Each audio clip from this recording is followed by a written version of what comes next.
Please welcome to the stage Program Committee Member and Moderator Jonathan Koehn and the Coalition Building and New Ideas panel. All right, so money needs to go out there and get everybody to come back in from lunch. It's time to go. We have that dreaded slot right after lunch where everyone is ready for a nap. So I'm going to try to keep things a little upbeat, keep things moving along. And as you see, I hit the jackpot with this panel, and I think I was joking around with them that they really don't even need me up here, so they could just do this on their own. Okay, so let's get going. First of all, for those of you that weren't here for the keynote this morning, my name is Jonathan Koehn, and I am honored to serve the Boulder, Colorado community as the director of the Climate Initiatives Department. And I've also been in the program committee for 10 years, which has really been fantastic. I wanted to start by donating a few of my precious moments to really thank the sponsors to be able to create this space to have this conversation. And I really want to thank all of you for showing up and listening. I know how valuable your time is, and so making the time to show up and listen to speakers I think is really important. And I really want to appreciate the panelists up here. I'm really honored to share the stage with you all, and you are all thought leaders in this space, so it's really great to be up here with you.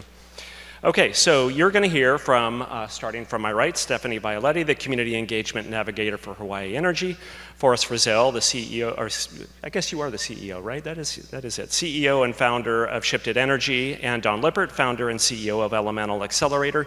I think many of you know these people, so we don't need to spend a lot of time in introductions. So I'm not going to read bios. We want to really make sure that we're maximizing the time that we have and letting you hear from these three. So here's our plan. I've asked the three of them to share some opening remarks, and then we're going to try something a little bit different that may fall completely flat, but we're going to try it anyway. We're going to go into a little bit of a riff where we're going to allow these three to just talk with one another about some things that they heard, questions that they might have from one another, lift up some points or amplify some points that they think are really important. So we'll see how that works, but that also is your cue when we get to that point. I think you're probably all experts right now in using the app to make sure that you're submitting your questions, and I'll be curating those and making sure that I give those to the panelists.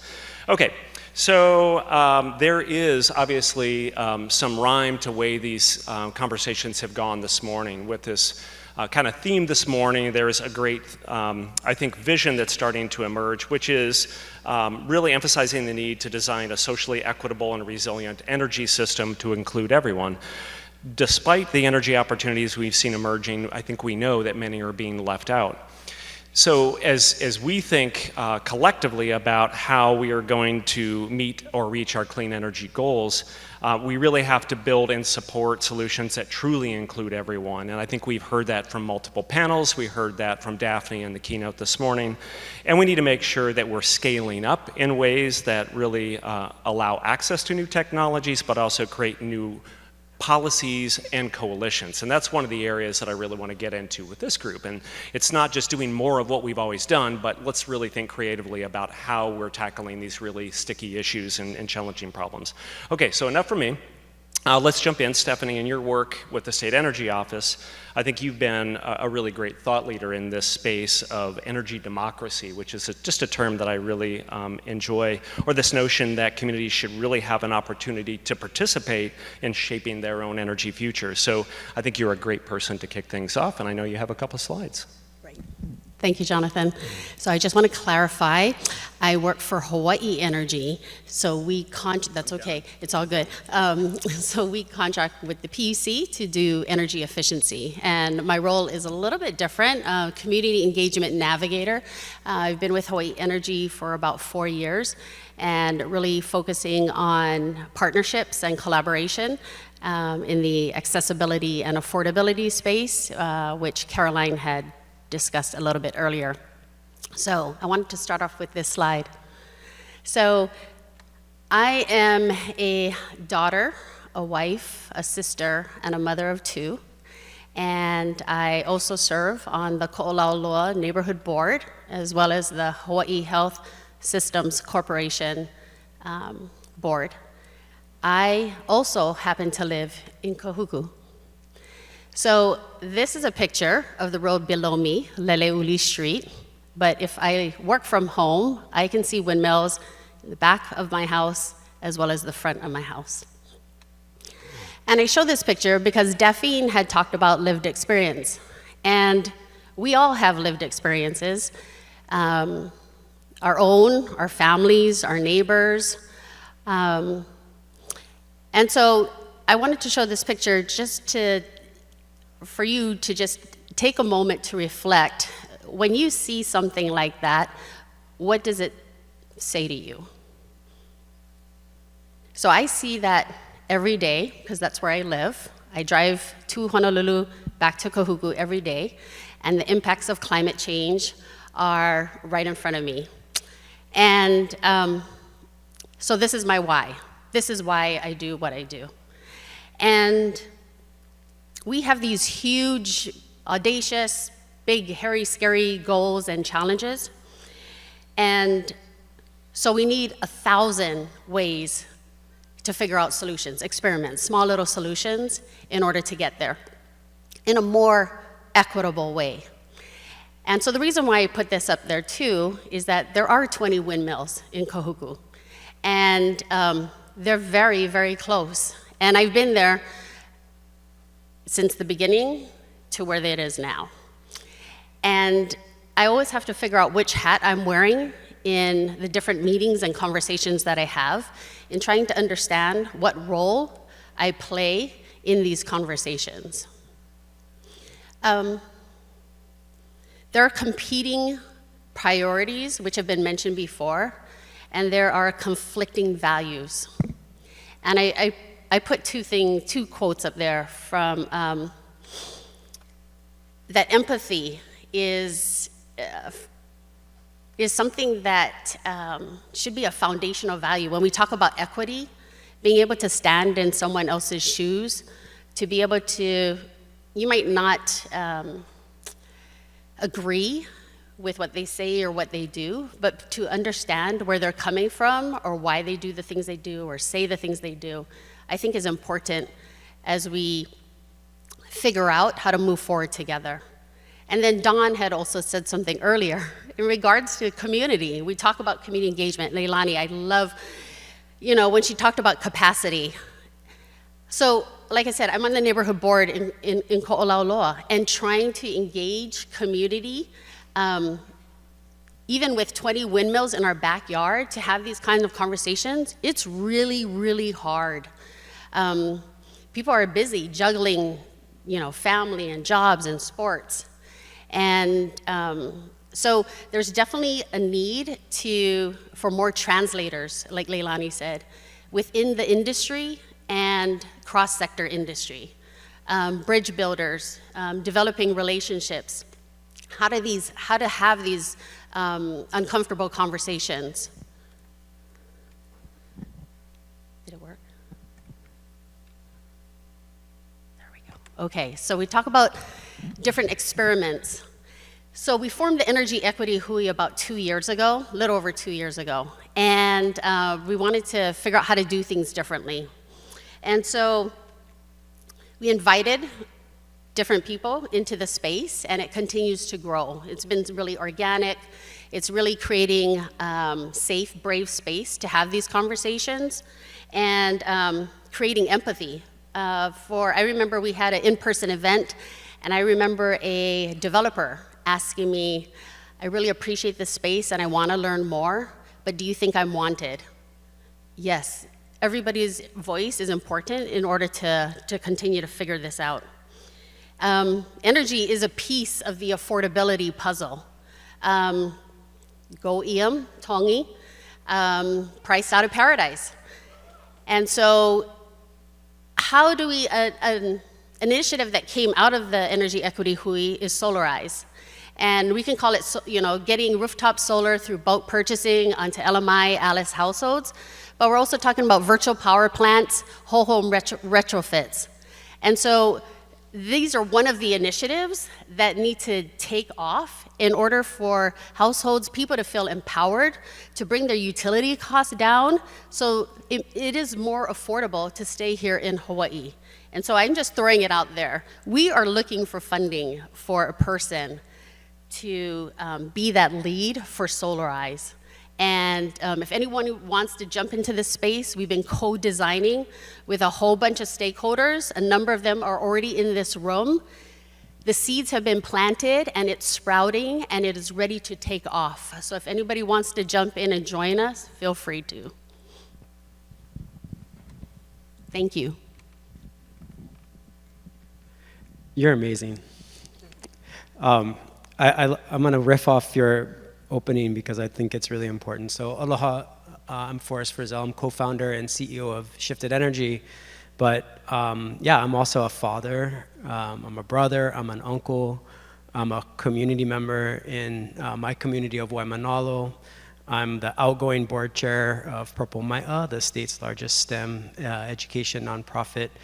And this is my lo'i. I'm also a taro farmer. I like to say we have one foot in the lo'i when we are building Shifted Energy, and we often go back to this space, and Dawn and the elemental team have been out and helped us pull weeds on many occasions. But we are a Hawaii-founded, Hawaii-headquartered, venture-backed startup. We've been around since 2016, and I wanted to bring a couple tangible examples of work, really important work, I think, here in Hawaii. And so our company has been part of a Hawaiian Electric program called the Grid Service Purchase Agreement. We're a subcontractor on the first iteration of this. And we really built our company knowing that Hawaiian Electric was leading the way in grid solutions and demand response, and we wanted to work in our own backyard. We're really proud to say that we were the first company as part of this GSPA to deploy. We're using electric water heaters primarily as part of our fleet. Probably the least sexy DER that's out there, but we purposefully wanted to work with electric water heaters because we saw that lower income multifamily rental communities in large part had electric water heaters, and we knew we could use those in the same exact way you could use a battery. We have about 3,500 deployed. We're on Oahu and Maui. And we're also really proud that about 95% of our installs are in these communities that we purposefully have sought to work in. And I could spend hours talking about stories around what this looks like, and we can do that on another day. But I just thought it was really important to share that there are local companies doing real work with Hawaiian Electric. We do that work because of really amazing partners, and I'm so blessed to share the stage with two of our absolute largest supporters and pillars of our success. And so specifically with Hawaii Energy, they've really helped us, they've enabled us to work in these LMI, again, multifamily rental communities, helping us with how we approach it, what our go-to-market is. During COVID, it was really important for us to think about adding more and more value when we were asking to go into people's homes. And so we stacked things like energy efficiency kits or Energy Smart for Homes. In Waimanalo, we partnered with one of the local nonprofits who had food delivery, and through the food delivery, we recruited families, I think almost 100 families into Energy Smart for Home, and about half of those families ended up on our smart water heater program. What that also has brought is we're the first ones to kind of go out and do this work. So inevitably, we are like, the analogy is like the Kool-Aid man. If you guys, I'm kind of dating myself, but like, remember the Kool-Aid man went through the wall and broke the wall and he kind of got bust up?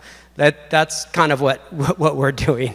And you know, an example of that is these programs are built for homeowners, single-family homeowners. So we have significant challenges with churn, especially during COVID. So renters are moving in and out. That means we have to go and collect account numbers, meter numbers, contract IDs for every single one of these LMI renters that have moved out and moved back into the program. And it's a lot of churn. We have created multiple marketing brochures in multiple languages, in about 5 or 6 different languages. But what that also means is recruiting doesn't happen during the middle of the day. These families are often blue collar, they're service workers. So I personally have gone multiple times in the evening to help with recruiting so that we can bring everybody else along.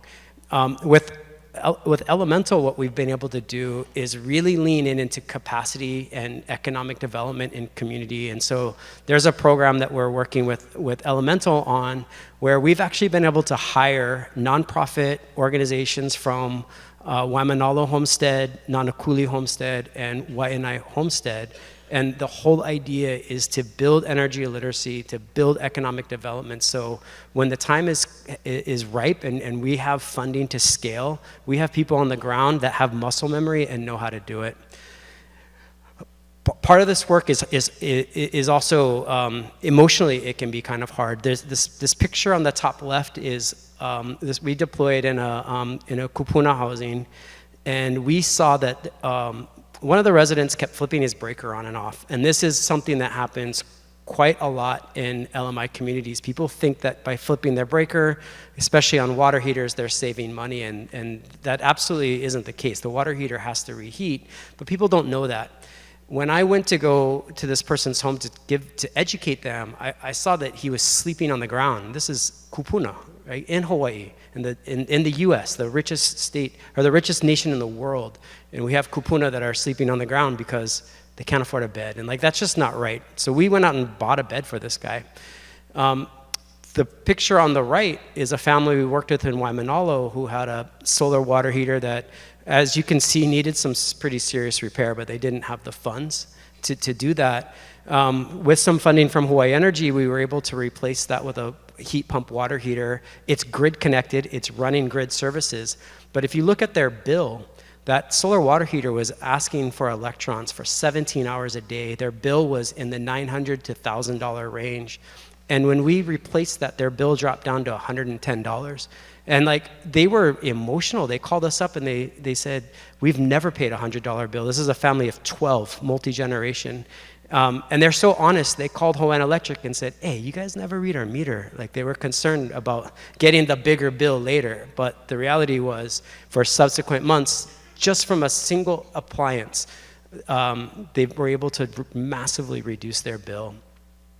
This is just my, I'm on stage, I got the microphone, I get to wave the flag a little bit. We, in Hawaii, talk about import. We're always importing things. We import our food, we import oil. Shifted Energy is exporting world-class data science and energy solutions around the world. We're in 8 U.S. states, we're in 2 countries, homebred. Just wanted to share that.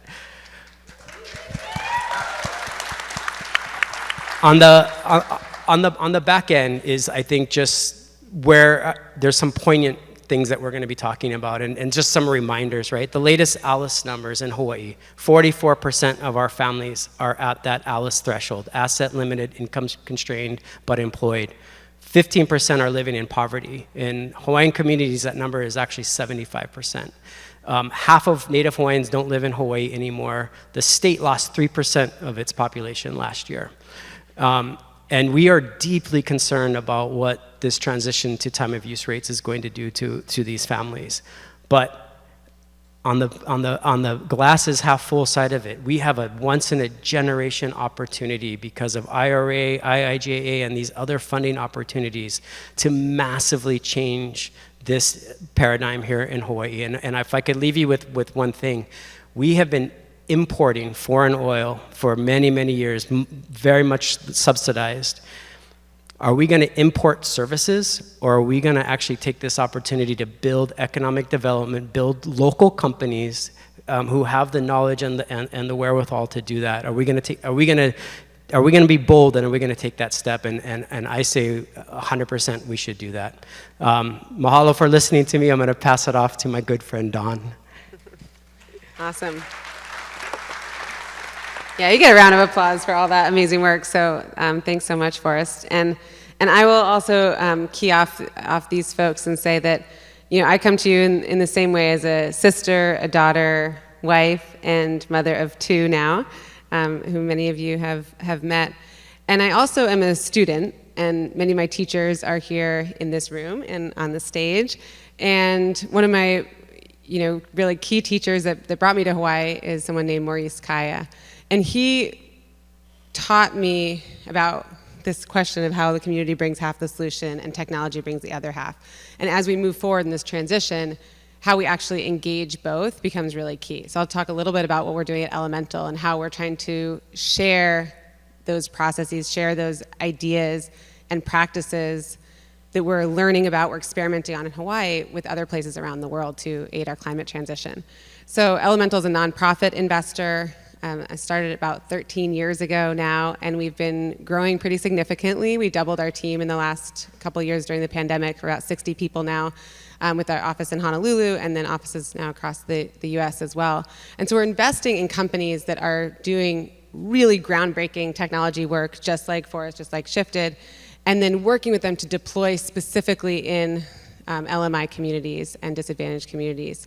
And so kind of, I guess maybe my goal is to be like the Kool-Aid sister, I don't know, kind of like going through the wall with these companies. It's really challenging, actually building a company and deploying something that hasn't been done before in a way that reduces costs and brings benefit to communities is real. And there's a lot of hard work involved there, and it takes really long-term partnerships and commitment and willingness to lean in and take risks. At Elemental right now, we're funding about 15 companies a year. We're actually closing for applications next week. So if you know companies from Hawaii or who are interested in solving problems that we have on the ground in Hawaii, this is the perfect time to send them to Elemental. You don't need a warm introduction to us. About half of our founders are traditionally excluded founders. So people who don't usually get funding from venture and don't usually have private capital backing them. Those are companies and entrepreneurs that we want to meet every single day. So please send them our way. We're really engaged in 4 ways in Hawaii as Elemental. One is funding founders and really supporting local founders. We've funded about 150 portfolio companies through Elemental, and about 10% of them are Hawaii-founded companies. We also fund a lot of kama'aina that are running companies in other parts of the world as well. We also are deploying projects in Hawaii. So we've deployed with so many of you in this room. Where is there a technology that can help get us where we're trying to go faster? Where can we be sort of thinking differently about deployment? Where can we be, flying hybrid aircraft? Where can we be, using batteries in a smarter way? We want to fund those deployments. So we're funding up to about $1 million this year per project for those deployments. So that's the second way. The third way is that we're deeply engaged in policy. So working with legislature as well as the governor's office and different agencies on how to accelerate innovation. And specifically, we're focused on how to bring federal dollars home and really leverage those federal dollars for the mission that we care about.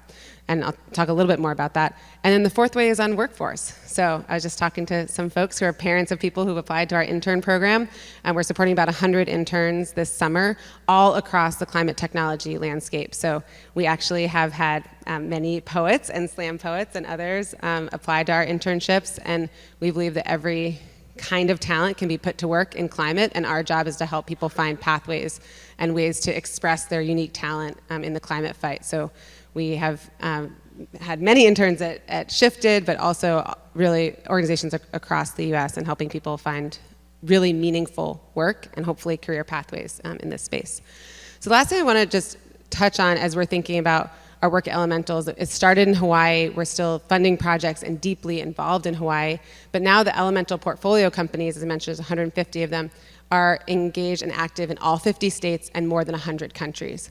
And so what we're trying to do is take the lessons that we're learning, the practices that we're learning in Hawaii, and scale them across the world through companies that are really scaling, and build community partnership, build this into the DNA of companies early so that as they grow, the new energy industry, the new companies that are building wealth and deploying things in climate don't look like the companies that have traditionally been active in energy and climate and in building infrastructure. So we actually are recoding how we're doing this as entrepreneurs, as developers, as people.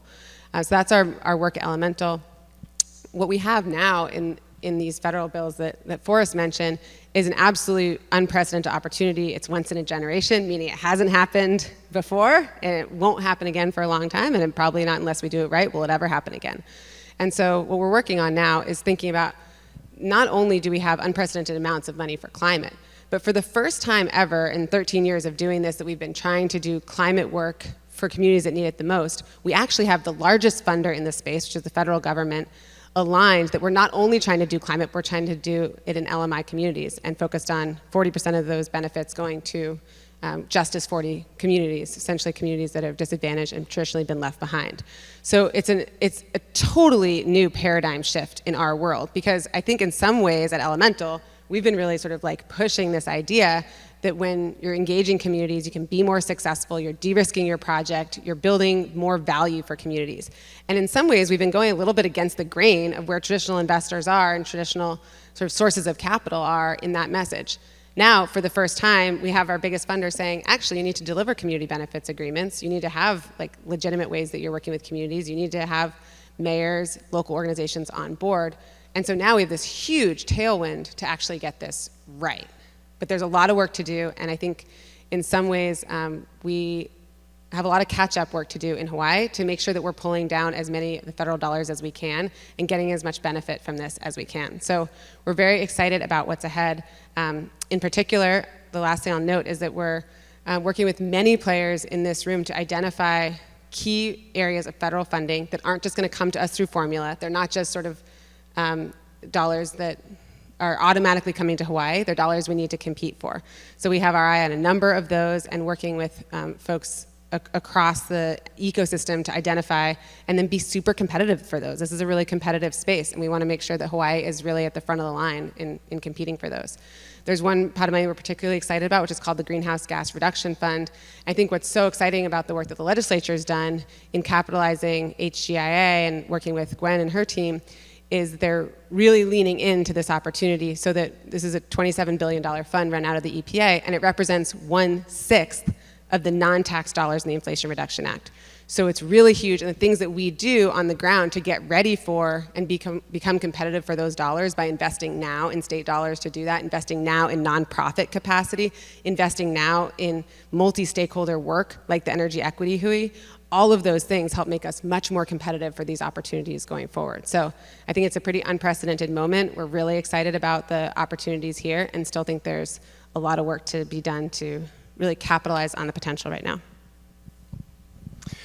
Wow, awesome. Thank you, all three of you. So all of you out there, get your thumbs going and submit some questions. I'm going to abuse my moderator role, my powers here for just a minute. I'm going to offer some reflections, but of course I need to apologize for Stephany for botching her title. I knew better, but so a couple of reflections I just wanted to kind of bring into the conversation and set the stage a little bit, and then I'm going to set you three free a little bit and let you riff off one another.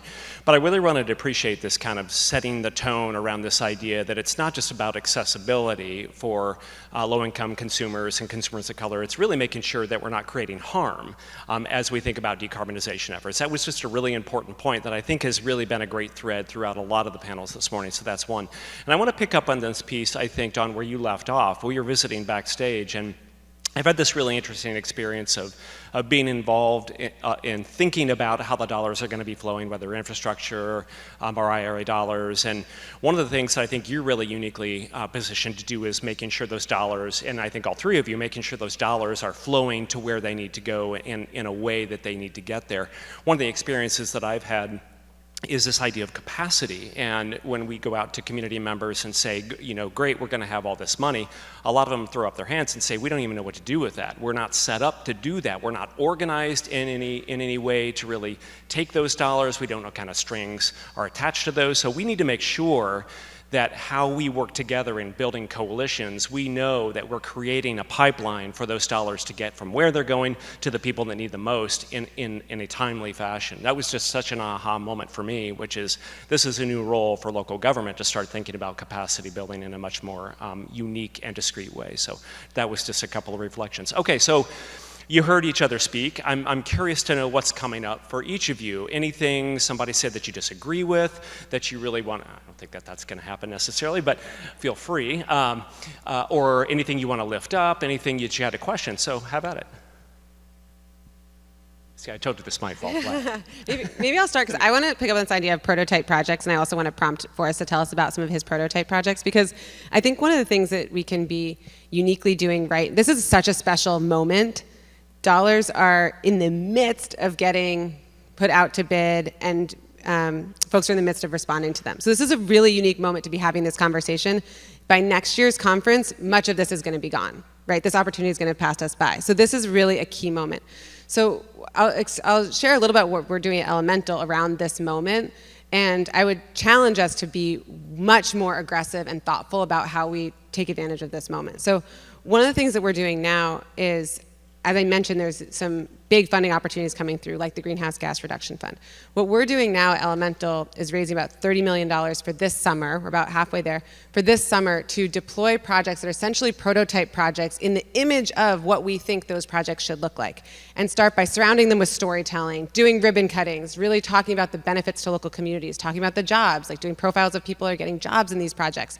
But how can we actually fund 10, 15 of those projects now in the next couple months over the summer and really start showing wins on the ground before dollars even hit the ground. So I think that's why I think the work from HGIA in sort of showing what's possible with our Green Revolving Fund and loan funds, some of the other things that the legislature has been leaning into, a lot of the work the State Energy Office has been doing. I think this effort around creating prototype projects so people start to see what success looks like, and that will attract more dollars and more investment because people will see that it's working, that we actually have the coalitions needed to make projects work on the ground. Deployment is so much harder than planning. And I think showing that we actually have the capacity to do that deployment will put us in a really strong position for a lot of these dollars. So that's what's next for us, I think. And I think what I would love to see from sort of this group and our community is being really creative and organized about how we develop those prototype projects, bring in as many co-funders and partners as possible, and show concrete benefit on the ground, especially over the next few months as decisions are starting to be made. But talk about your prototype projects, Forrest, and what, how you folks are thinking about this. Yeah, we're really leaning into what we're calling whole home electrification and energy efficiency. And actually, I add wellness to this because as I showed in my slides, when somebody's flipping a breaker every day, that's not wellness, right? You're occupying headspace to do something that really shouldn't be happening. And so in this work, I think it's really important to understand energy just isn't the only vertical, and I think that's why it's so important that we work with community partners. And I'm going to push back a little bit on your comment, because if we had funding, I have people on the ground in Waimanalo, in Nanakuli, in Waianae, we could deploy tomorrow. Like, we've already started the process. And for us, what we're looking at is really the loads that matter for these families. So that's a dryer, that's a water heater. We want to do some literacy around electric vehicles. So it's potentially getting an EV charger in the home. What's happening on the cooling side? Can we help there through some energy efficiency matters? Potentially a battery, and I think we could do a battery ahead of solar. Like, we're kind of thinking about this as a phase one, so that we can get these families primed and ready to go, so that we can put rooftop solar on as a second phase. Electrification is awesome, but we like to use the term flexible electrification, because if we can aggregate this, now we're providing grid services to the utility. So we're providing a healthy grid, we're providing healthy families, less worry about the electric bill, more time for things that matter. And I guess I'd just add, just encourage, to get organized, and how do we galvanize, and Forrest talks about being vertical. So I think, how do we do vertical as well as horizontal? It requires, when we talked about legislation, it requires policy changes that are aligned with goals and objectives of community. And so, and we need support at all levels, boots on the ground up into policy. So I think more of the conversations in being able to have courage to have these conversations. They may be a competitor, or not in your sphere of everyday work, but reaching out to people to have those conversations and figure out ways to collaborate and to partner in order to have these deeper impacts, because it takes time, and there's a lot of good things going on already. You don't have to be the person in the front leading the charge. You can figure out ways to support from behind in order to lift up one another and to lift up communities. And so then we going back to what values do we adhere to as a community, as a state, what really matters. And then I was just going to say, Hawaii Energy, we actually hired a grant writer. We can't get funding, but for our partners. And so, once again, how do we leverage each other's funding to get the biggest impact that we can get? I have a question for you. You just were on a whirlwind tour. You were on the Hill for quite a few days. I know you were having some really impactful meetings, and I guess what's the big takeaway, and maybe what states can we look at who's really doing a good job going after this, and kind of where do we need to galvanize here locally? Yeah, such a good question. Well, every state that I think thinks they need to be doing better, so I feel like we're in good company there. No one feels like they have it totally figured out. I think my big takeaway is that the climate wins that we have seen over the last 2 years are actually at risk from a number of different angles related to either debt ceiling negotiations or other kinds of budget negotiations. And so I think our community actually has to be much more active in saying these are real industries, these are real jobs, and telling the stories on the Hill and in other venues about real benefits for families, both from the programs themselves, but also from the jobs being created by the industries that we are all in. My takeaway was that there are very few voices still on the Hill sharing that and sharing those successes and sharing what this means. I was, a few months ago talking to someone that is building a very significant solar project here and said, oh, well, it's kind of on ice, and then as soon as the IRA passed, it was back up and ready to roll. And so I think those stories are so critical for our lawmakers to hear and have that connection back. So that's number one. The other thing I think is that we need to be really effective implementers. Like, one of the best things I think we can do to be good partners to policymakers in DC is to be extremely effective implementers, because they're not implementers, right? They're the policymakers, and they're sending dollars down to the states, and they want to see when it goes down to DOT, is it totally aligned with the climate goals that are coming down from US DOT? And there's a lot of pieces in between, so I think that's one of the things that's incumbent on us. And then the last piece is that around this implementation is that 2 years ago, right after President Biden was elected, or right after he was inaugurated, we started something called the Policy Lab at Elemental. And the goal was to have a very flexible way to be very surgical and specific about influencing policy that was really impacting entrepreneurs, and to make sure that entrepreneurs' voices are heard in DC, because they know so much about what's happening actually on the ground.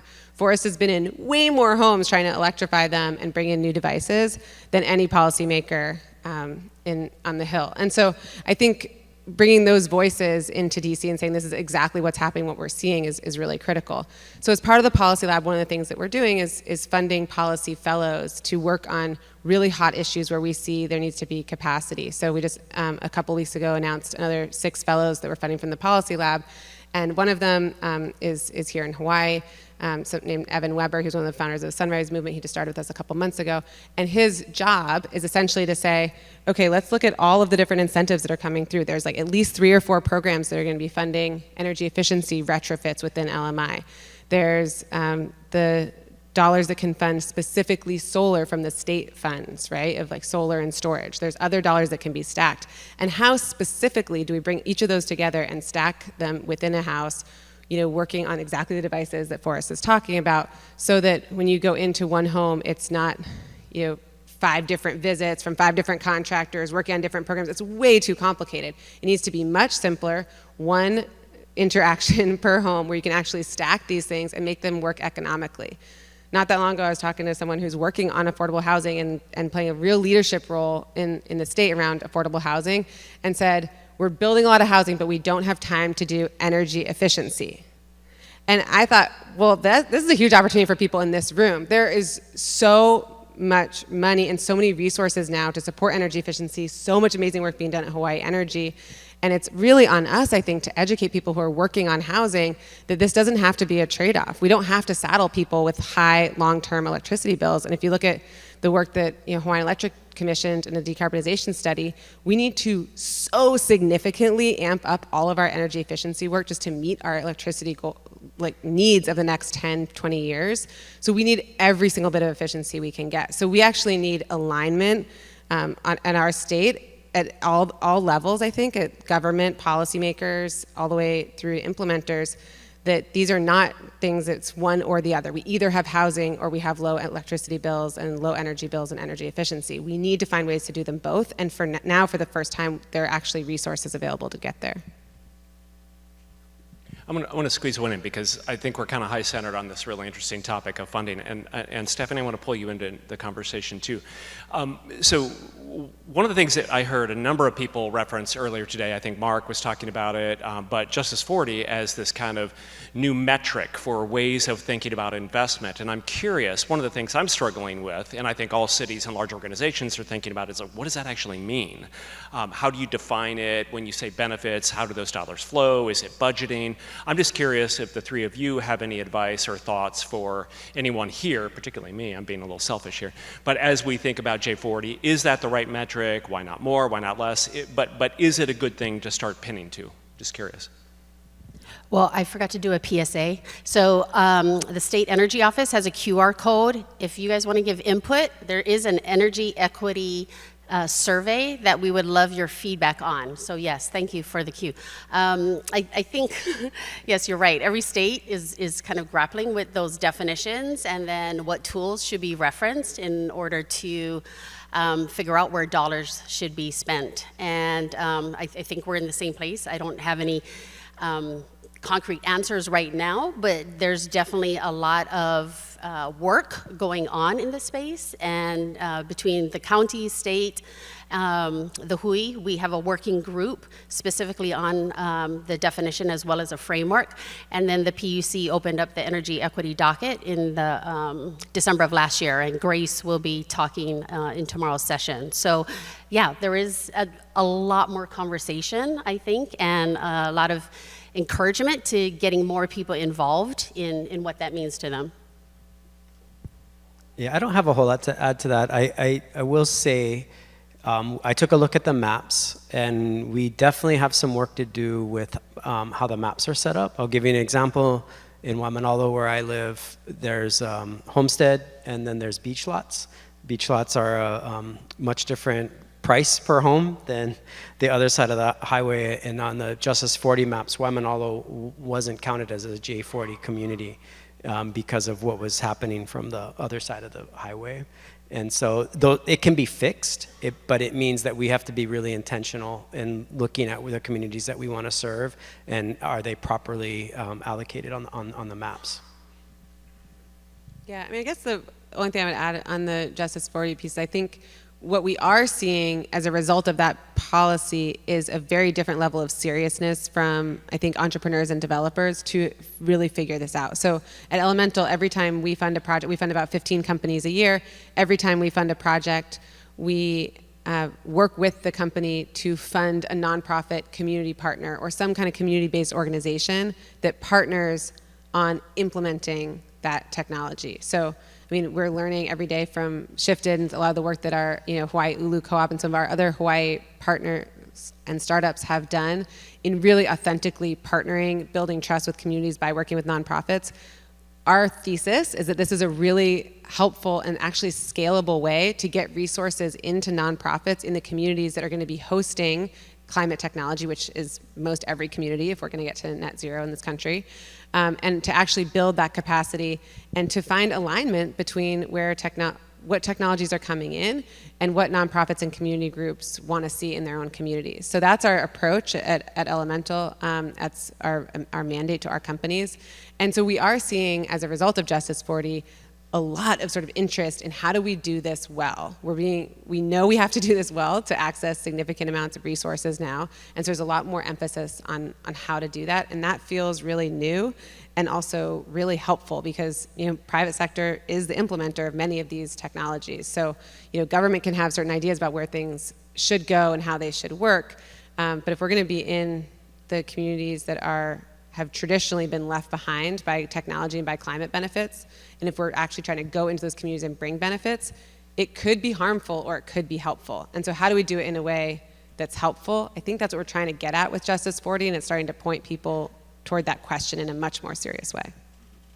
That's helpful, and I want to pick up on something you just kind of ended with, and I don't really think I have a formulated question or comment here, but I just want to appreciate this kind of notion around kind of bringing resilience, social resilience, and kind of those topics into the conversation, because I think so often we just try to look at solving the symptoms and not really the systemic issues that cause the issue in the first place. And so it's just something that is always in our head and thinking about what is really the cause. I'm going to turn to a question that I think is directly relevant to this conversation, and it's important. It's an important one to me because I think it recognizes this tension of, we know that we are trying to respond to what a lot of us think is a crisis. And so that suggests that we need to move quickly. And sometimes we don't need to do A+ work. We just need to keep moving and get projects rolling. Yet there is this saying I think we've all heard that that progress moves at the speed of trust. And so that suggests that we need to pump the brakes a little bit and do very thoughtful engagement. That those two things can sometimes work in a little bit of conflict. So that's the preface to the question, which is, how do we have equity conversations across multiple socioeconomic levels in communities so they feel included, and not having us decide what they need, want, and how they participate at high level, not just as recipients? So that suggests a very thoughtful engagement process, which takes time. You have to build relationships, you have to undo some damage that's been done. I'm just speaking from my own experience. And so that, again, that is a very thoughtful and intentional process. So any thoughts on that question? Well, I think, okay, so I don't know if you guys have time, Google Janice Ikera's graduation commencement talk that she gave at, what school did she graduate at? Gonzaga. Thank you, at Gonzaga. So she actually, and this is case in point, she runs the organization Vibrant Hawaii on the Big Island, and she actually, when they went to have talk story sessions, and in Puna, Puna is one of the communities that are, socioeconomically disadvantaged, so many bad marks. And when they were talking with them, the community members didn't see themselves that way. They felt that they had everything that they needed, and they didn't want handouts, and so that was an aha moment for her. And so I think that can be applied to so many of the communities that we work in. I think part of it is finding champions or natural leaders that are already in communities to start having those conversations.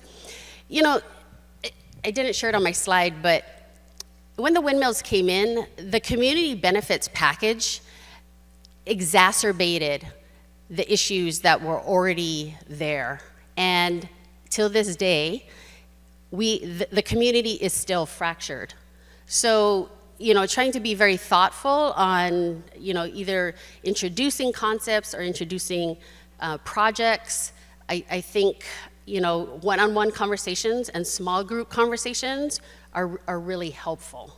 Not saying that works in every community, but, and then being self-reflective as to who should be having those conversations. Because we all have baggage, we all have a history, and it's a small state. And so being thoughtful on who should be having those conversations is another thing to keep in mind. Yeah, thank you for that. Because you're addressing, you're addressing other issues, right? Again, it's not the energy vertical, and like I purposefully started in Waimanalo because that was my community, and I kind of knew where to begin, and we went directly to a nonprofit called Ke Kula Nui o Waimanalo, who was doing really good work in the community, and we hired them, and I think that's the key is you can't go in and have a chili and rice. Invite people to the table in conversation and then extract knowledge and then leave. You need to hire people from the community. And I think that is really, really important because it's going to uncover these other things. Like in Waimanalo, we host a refuse site. We host a military base that is poisoning our aina. We host a lot of tourism attractions on a two-lane road, so we're dealing with lots of traffic. So there's all these other we're hosting all these things that don't benefit us. And so you have to address that at the same time if you're going to come in and try and address bringing energy projects or any other type of project into the community. The people who know how to address that best are the people that live there and who are doing work, the community-based organizations that can navigate that.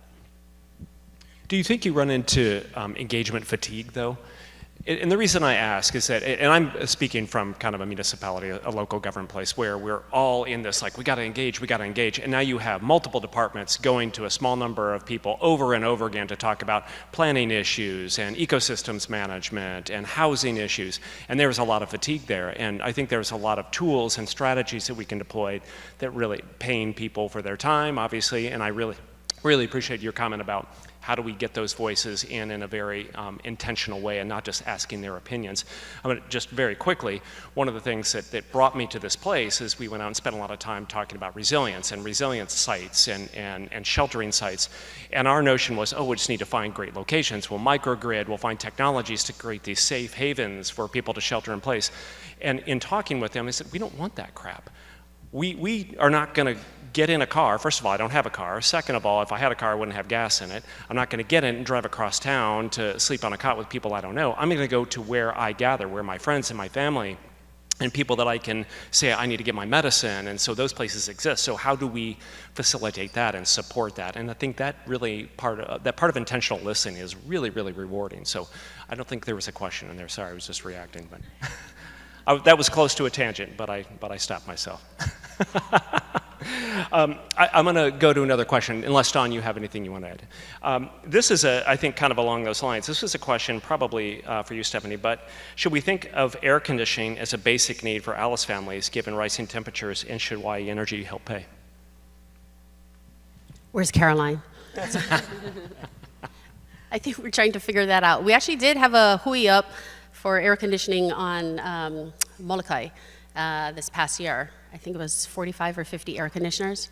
Yeah, I think as our temperature is rising, I think that definitely addresses, it's a health issue. And, so the overlaps, and Forrest mentioned in regards to health, like energy is one facet I look at in regards to health and wellness. Someone individually, your family, your community, this state, and on our earth. So, someone's overall health and wellness, where are the intersections and alignments, to be able to address more than just one issue, right? And I think we're still trying to figure that out, but we have started doing trade-ups for air conditioner, trying to be very thoughtful, because we know we're adding to the grid.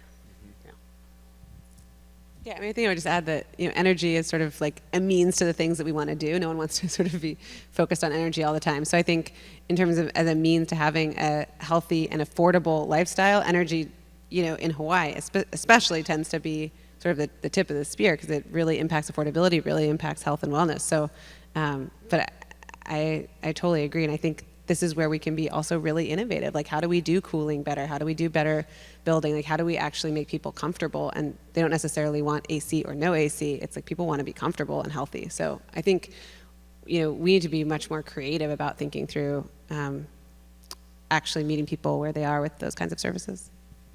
Yeah, I appreciate both your responses, because I do think that's why I wanted to tee this one up. I think it really warrants a very holistic approach, right? Because there is a cascade of impact. So with more extreme heat days, people don't have cooling in their own homes. Where are they going to go? They'll go to public centers, public places that do have cooling. You add cooling, and now they have a higher energy burden. And so what are we doing holistically to think about natural cooling options? And obviously there are places like Colorado where extreme heat projections are pretty extreme, and we need to think very, very hard about how we're going to protect those that are most vulnerable. So yeah, I appreciate those comments. Okay, so we have about 7.5 minutes, and I'm going to give about 4 minutes for some closing remarks. But I'm going to go to one here that I think this refers back to our conversation around funding, particularly federal funding. So the question is, will Hawaii get more projects because energy costs are so high? So is there a correlation there in terms of allocation of dollars, of flow of dollars because of high cost? I think I know the answer, but I'm going to turn to you all. I mean, yeah, I think so. The way that we think about it is, if you're actually looking at going after competitive dollars, one of the ways we can be most competitive is by catalyzing other private investment into each investment that we make. So in that sense, yes, dollars do go farther here because more things are economic in Hawaii than they are elsewhere. So I think there's certainly a way that we could use that strategically to our advantage. I still think these other key things around showing that we can implement, showing we can deploy, showing we have alignment between the federal goals, both in terms of climate and in terms of Justice 40 and reaching the communities most in need. I think those are the things that create the most strategic advantage for Hawaii in terms of pulling down funding, both from the federal side, but then also private sector funding. I mean, federal investments are significant. This last, Inflation Reduction Act is $369 billion. But about $270 billion of that is in tax credits and tax incentives. So there has to be private sector investment to unlock those dollars and to move those dollars into our families, and many more billions of dollars are going to come from the private sector for this transition than from the public sector. So I think we think of federal dollars as one piece of the puzzle, but there's a lot of work that we need to do to structure effective projects in Hawaii and to pull in private dollars that can then unlock more and more public dollars.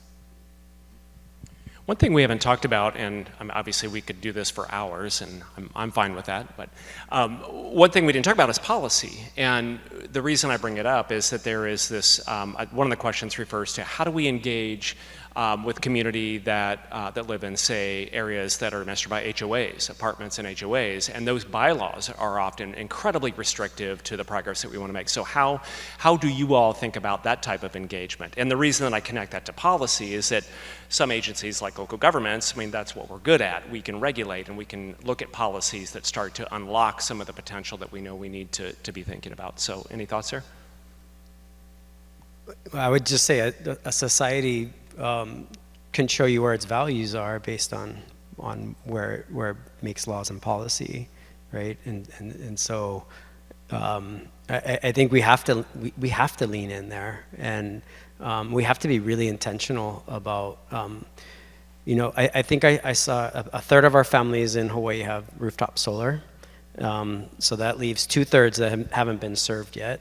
Of that 2/3, probably a big portion of those are folks that just simply can't afford it, or there's a credit risk, and they're a renter. They don't have agency. So if we're going to hit our 2045 goals, we have to figure out how to be more inclusive. We have to be community-based organizations are going to be the way that we get there. But I don't think that's going to happen organically. There has to be law and policy in place in order for that to happen. Yeah, and I would say, I mean, the policy piece is what initially brought me to this work and working on the Hawaii Clean Energy Initiative and all the policies that came around 2008, 2009. And what was so exciting about that time was there was really a sense that Hawaii was on the leading edge. And I think now more than ever, we are really in a competitive place for resources, for technology, for talent around climate energy. And we're no longer sort of the natural leaders that we were when clean energy was only economic in Hawaii. It was only cheaper to do clean energy than fossil fuels in Hawaii for a while there. Everywhere else, clean energy was more expensive than fossil fuels. But we've passed that point where clean energy is now cheaper than fossil fuels most places in the United States and many places around the world. And so we're now in a much more competitive environment for capital, for talent, et cetera. And so I think we have to actually stay on our toes and stay on the edge. We're lucky to have really extraordinary leadership from Rep. Lowen and many others here on policy. But I think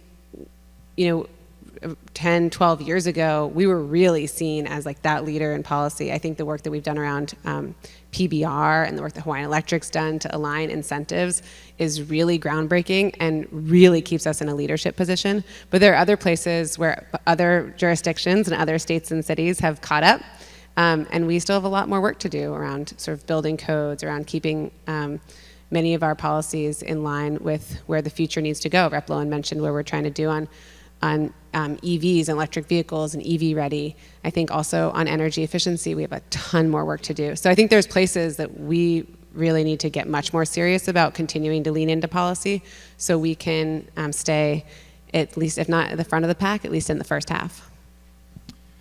Okay, closing remarks. Word of wisdom, parting thought, good joke, maybe a Kool-Aid man impersonation. I have another bad analogy. Does everybody know who Max Holloway is? UFC fighter from YNI. Probably one of the best pound-for-pound fighters in the UFC, but he's a featherweight, right? So he's in a weight class, and he doesn't fight heavyweights. And I think this goes to the policy question is, if we want to build economic resilience in Hawaii, we want to take advantage of this once-in-a-generation opportunity, we have to level the playing field for local companies, local community-based organizations to be able to participate in this opportunity. And right now, it's very difficult because there's a lot of implicit bias against smaller companies, startups, community-based organizations. We have to flip that on. We have to get radical, and we have to flip that on its head. Stephany? I don't know if I can top that. I would just emphasize, you know, I mean, what is our kuleana? In my intro, I just shared, you know, why I do what I do. And it just, you know, going back, if each of us can dig deep as to, you know, what is our kuleana to the place that we love, that we call home, why, you know, can we go an extra step, take a courageous leap to do things that are uncomfortable, to do things that might not be the ROI that we're used to achieving, to do something, like Forrest said, is radical, do things differently because it's our responsibility, because we owe it to ourselves, our families, our children, and the future. And I just really appreciate and very grateful. You know, energy is a new space for me. I've been in healthcare for 18 years, and so I've been so appreciative for all the learnings that I've had and will continue to have in this space. And as I mentioned before, energy is a piece of the affordability puzzle that we are all struggling with. And but we can. I'm hopeful that we can figure it out together. Yeah. Dawn, 30 seconds, you got it. Oh, well, I really appreciate that. And I think my last thought is I really loved Stephany's perspective around experimentation. I think that we're going to be trying a lot of new things, and we need to be learning as fast as we can and be really like humble students in this learning as we move forward in experimentation, and be willing to take risks, be willing to work with smaller organizations, be willing to work with startups, be willing to work with people who are thinking about things in a new way. I feel like that it's sort of table stakes. And the last one I'll leave you with is my favorite part of Guardians of the Galaxy, which was this in this last movie, which was finally, you know, they're speaking gibberish, trying to understand what the animals are saying, and finally the guy translates it, and he says, "Why didn't you tell me you spoke their language?" And the guy says, "Well, you didn't ask." Help me thank these three amazing thought leaders.